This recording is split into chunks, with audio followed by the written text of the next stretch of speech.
você tivesse direito a uma grande herança, em que você gastaria ela? Talvez a sua expectativa de gastar uma herança seria na compra de imóveis, ou seria investir na bolsa de valores, ou ter outro tipo de investimentos, onde você pudesse ter de volta um retorno, duplicando essa herança, triplicando, ou seja, fazendo com que aumentasse aqueles bens, aquela propriedade, aquele dinheiro que você adquiriu através da herança. Mas existem muitas pessoas que fazem o caminho inverso disso. Recebem uma grande herança, têm uma grande quantia de bênçãos e resolvem gastar, e resolvem fazer coisas que totalmente irracionais com aquilo que têm. Eu quero compartilhar com vocês hoje uma história que se encontra no Evangelho de Lucas, no capítulo de número 15, a partir do verso 13, que diz o seguinte: poucos dias depois, o filho mais moço ajuntou tudo que era seu e partiu para um país que ficava muito longe. Ali viveu uma vida cheia de pecado e desperdiçou tudo o que tinha. Grandes bênçãos ou grandes conquistas às vezes fazem a gente ficar vislumbrado com tanta possibilidade de coisas que nós ainda não havíamos experimentado. E esse jovem, Jesus contando a história dele, que ele pede a herança, ele pede a parte dos bens, das bênçãos que ele tem em relação aos ganhos do pai, para poder viver a vida dele. E o pai dá. E a primeira coisa que ele faz, que a Bíblia mostra, que o Senhor Jesus conta, é que ele ajunta tudo. Sim, aquele jovem não pensou em regressar, aquele jovem não pensou na possibilidade de voltar para a casa do pai.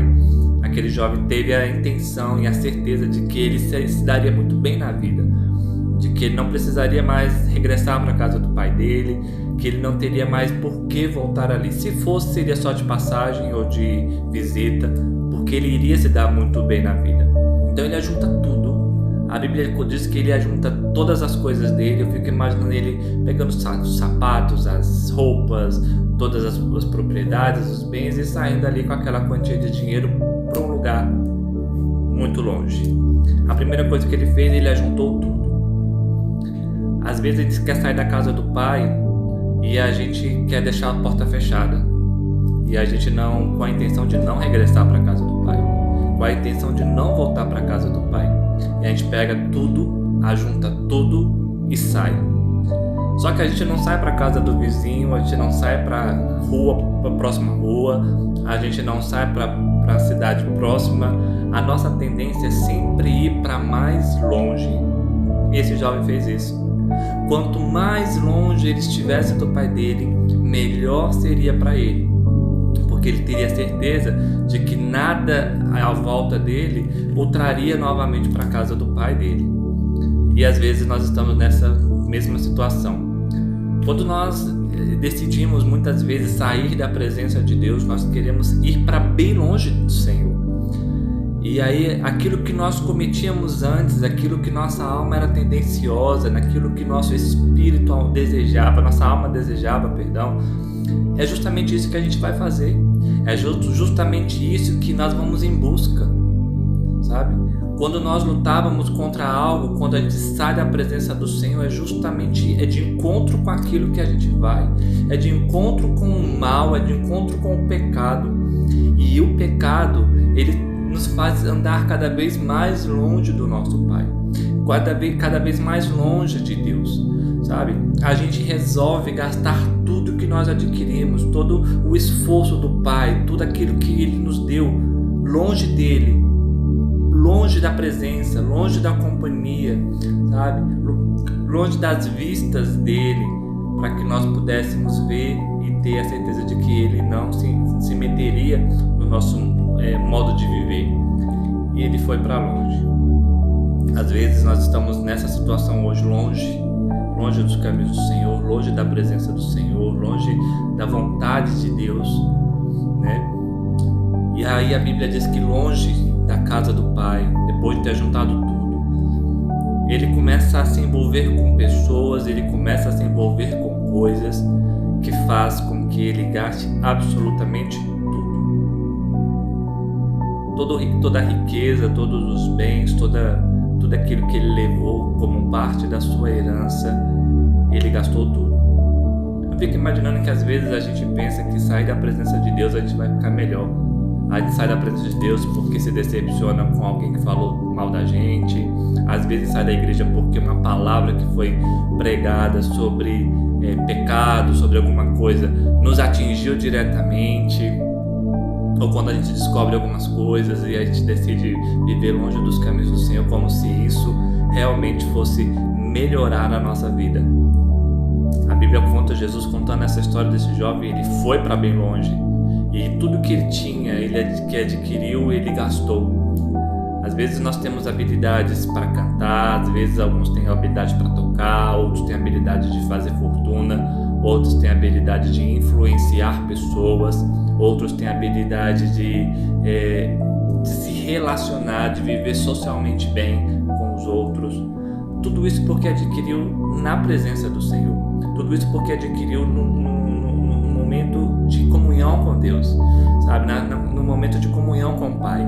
É claro que ele se esforçou, tem os méritos dele, né, das habilidades dele, mas Deus acrescentou. Quantos de nós somos pessoas melhores porque fomos estimulados a servir na casa do Senhor, a trabalhar para o Senhor em evangelismos, em falar do Senhor, em pregações, em introduções de culto. Ou seja, quantos de nós não nos tornamos pessoas melhores porque começamos a trabalhar para Deus?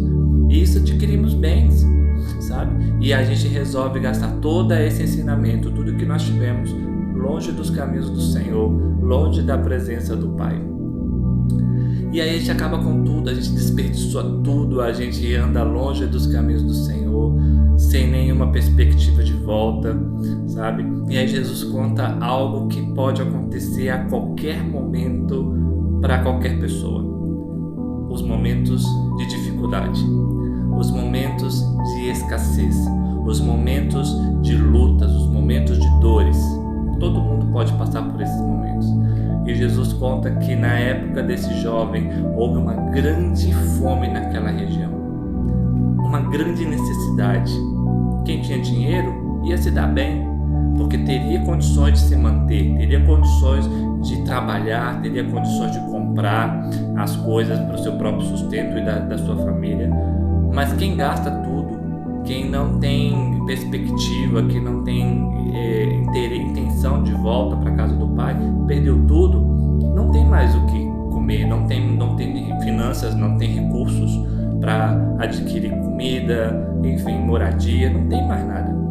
E os dias difíceis chegou para esse jovem.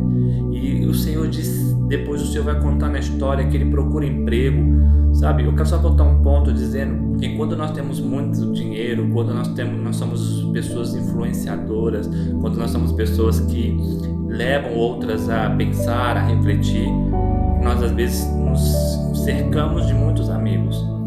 Mas quando chega o dia mau, quando chega o dia da adversidade, quando chega o dia da tribulação, da tempestade, aí as pessoas começam a buscar outras rotas e se aliançar com outras pessoas, deixando aquela pessoa ali sozinha. Quer um exemplo disso claro na Bíblia? Jó. Jó era um homem rico e certamente era um homem que tinha muita influência, certamente era um homem que tinha muitos amigos, mas quando ele passou por uma grande provação, quando ele perdeu os filhos, quando ele perdeu bens, quando ele ficou doente, a Bíblia conta que somente 3 amigos foram visitá-lo e mais ninguém.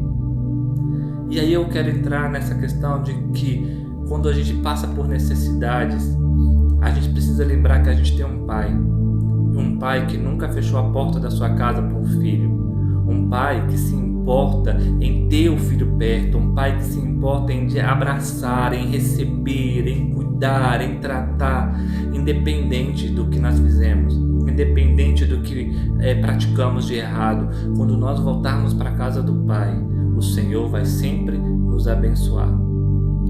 O Senhor tem bênçãos para as nossas vidas, o Senhor tem uma mesa posta para a gente se alimentar, sabe? E o que eu quero que você entenda com esse vídeo, com essa mensagem, é que você pode voltar para a casa do seu Pai, sabe? Ele tem mesa farta para te dar, Ele tem roupas novas para te dar, tem um anel para pôr no seu dedo, tem sandálias para pôr no seu pé, e Ele continua te chamando de filho. Ele continua te chamando de meu filho. Independente do que você tenha feito, você continua sendo filho de Deus, e Deus te ama. Deus se importa com você.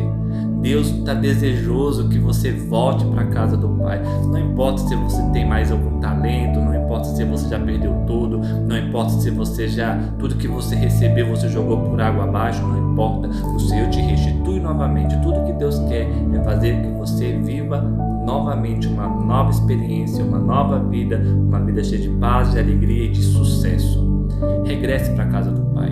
Esse jovem que Jesus conta, a história, e Jesus conta o final dela, sabe? E o final desse jovem é de alegria, é de paz, é de felicidade, sabe? Esse jovem passou por esses momentos vislumbrando algo bom para ele, mas na verdade ele só colheu coisas ruins. Mas quando ele volta para a casa do Pai, ele pode experimentar coisas novas, sabe? Ele pode vivenciar ali um amor verdadeiro, uma companhia agradável, festa por ele ter regressado. Deus tem grandes coisas para as nossas vidas. Importa com que a gente viva esse relacionamento intenso com Ele para sermos abençoados. Volta para a casa do Pai. Volta. Se você não tem nada, volta para a casa do Pai. Se te sobrou alguma coisa, volta para a casa do Pai. Se você ainda tem muita coisa, volta para a casa do seu Pai, sabe? Viva com Ele e seja feliz no nome de Jesus Cristo. Que o seu coração se encha com essa palavra, sabe? Se você juntou tudo, se você foi para longe, se você desperdiçou tudo e hoje você está passando lutas e provações porque está longe de Deus, volta, sabe? Tenha força, eu quero te encorajar, tenha ânimo, tenha força e volte para Jesus. Volte para Jesus. E sabe o que vai acontecer? Ele vai te abraçar e vai continuar te chamando de meu filho. Que Deus te abençoe. Que essa mensagem encontre espaço no seu coração e que você seja feliz no nome de Jesus Cristo.